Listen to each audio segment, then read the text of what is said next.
how to turn on or turn off sticky keys on the Samsung Galaxy S25, S25 Plus, Edge or Ultra. First, tap on the home button to return back to the home screen. And from the home screen, swipe down at the top to open up quick settings.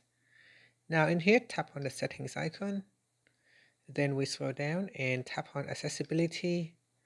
After that, tap on interaction and dexterity.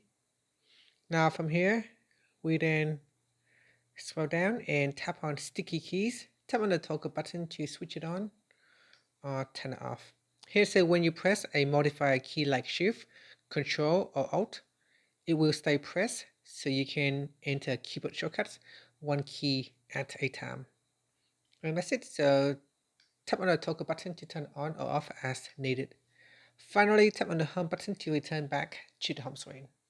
Thank you for watching this video. If you find it helpful, please like and subscribe to my channel for more videos.